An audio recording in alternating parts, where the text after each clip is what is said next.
કોને કહેવાય? પોલીસ નહીં, ગમે એને બોલાવો નથી તો બોલાઈ આવો. ઇમરજન્સી કોને કહેવાય? એ મને બધાય સમજાવો ને પ્લીઝ. ફાઇલ એની પાસે આવી ગઈ છે, ફાઇલ એમની પાસે હે. હવે શું કરવાનું? ઇમરજન્સી માટે 10 કલાક રાહ જોવાની. 10 કલાક થઈ પેલા ઇમરજન્સી કોને કહેવાય? ડાયરેક્ટ સીધું એમ કે 14 સ્ક્વેર એટલે શું? મેડમ પ્રેમથી કરો,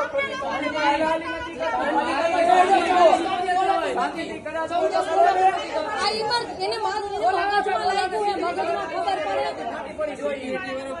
બોલાવો જરા સિક્યુરિટીને. ડાયરેક્ટ મેડમ તમે એમ બોલો 14 સ્ક્વેરમાં 14 શબ્દ બોલ્યા.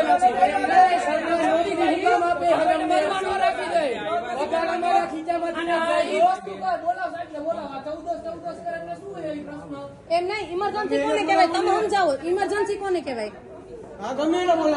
ઇમરજન્સી કોને કહેવાય? તમે કોઈક જવાબ દો, જેને ખબર હોય જવાબ દો. શું બોલી તું? શું બોલી તું? મોડું થાય એમ બોલતો એકવાર, બોલતો હજી. તું અહીંથી નહીં, તું હું બોલી?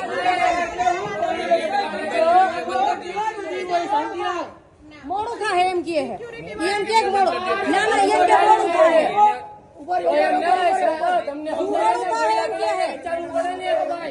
એમ કે મોડું થાય. લાવે ફાઇલ લાવ, ફાઇલ લાવ. એને કઈ ફાઇલ લાવે, ફાઇલ લાવ, ફાઇલ લાવ, ફાઇલ લાવ, ફાઇલ આપી દે.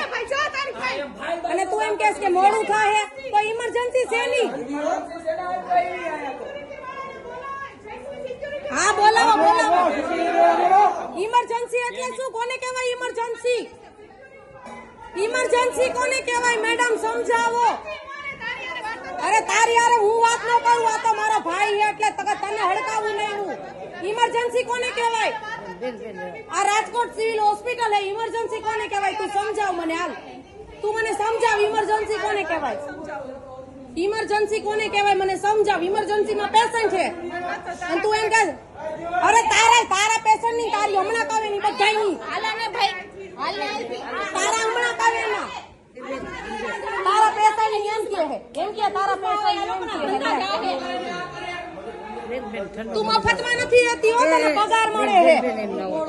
ઇમરજન્સી કોને કહેવાય? કોણ હેડ કોણ હે? સમજાવો. ઇમરજન્સી કોને કહેવાય?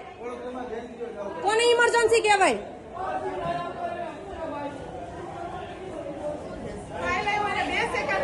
પણ મેડમ ઇમરજન્સી કોને કહેવાય? કોને ઇમરજન્સી કહેવાય? વાંથી છે કે અમે કહીએ કે તમે ફાઇલ લ્યો, ફાઇલ લ્યો.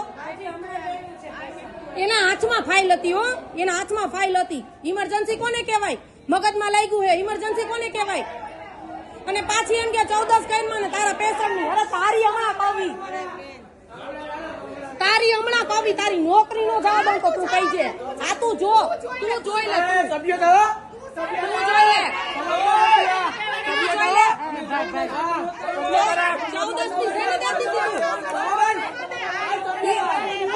તારું આખું ઘર હોસ્પિટલમાં પડ્યું હોય ત્યારે કહે છે. ઇમરજન્સી કોને કહેવાય? ઇમરજન્સી કહેવાય કોને? ઇમરજન્સી કહેવાય કોને? ડોક્ટર જવાબ નથી દેતા. ઇમરજન્સી કોને કહેવાય? ઇમરજન્સી કોને કહેવાય? મેડમ મને કયો તો ખરા, તમે બધા સ્ટાફ જવાબ આપો. ઇમરજન્સી કોને કહેવાય? મારો ભાઈ વાહ હે, ઇમરજન્સી કોને કહેવાય?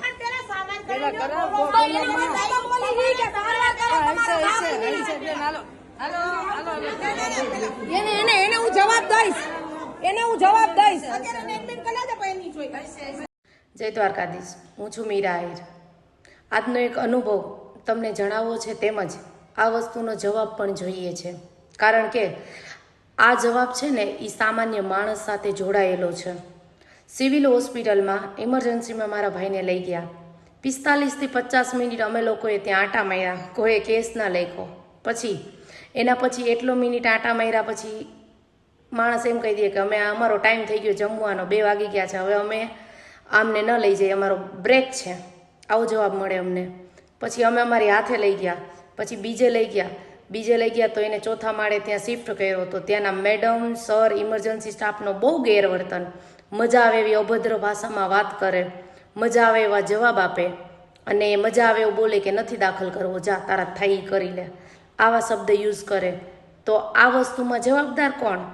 રાજકોટ સિવિલ હોસ્પિટલ જે છે એનું આ જ કામ છે? આવા સ્ટાફ સામાન્ય માણસ સાથે આવું વર્તન કરે તો શું આ ક્યાં સુધી વ્યાજબી છે? નોર્મલ પબ્લિક માટે ક્યાં સુધી આ બધું થશે? આજે અમારા ઉપર છે, કાલ તમારા ઉપર આવશે, બધાય ઉપર આવશે, ત્યારે કોણ જવાબ દેશે? અભદ્ર ભાષામાં વાત કરવી, મજા આવે એવું બોલવું, નિરાતે કામ કરવું, તો તમે પબ્લિકની સેવા માટે છો કે શેના માટે છો? કોઈ જવાબ આપશે મને આનો? જવાબ તો દેવો પડશે ને, કોકે તો જવાબ દેવો પડશે ને, કે પછી આમ નામ બધું જે ચાલે છે એ જ ચાલ્યા રાખશે? ક્યાં સુધી ચાલશે આ બધું? માણસના જીવથી વધારે કાંઈ છે ખરું દુનિયામાં? કોઈ કહેશે મને? આ વસ્તુનો મને જવાબ જોઈએ છે. રાજકોટ સિવિલ હોસ્પિટલ આ વસ્તુનો જવાબ જોઈએ છે મને, જે તમારા સ્ટાફની બહુ એટલે બહુ ગેરવર્તન કરે છે અને મજા આવે એવા જવાબ આપે છે ને એનો.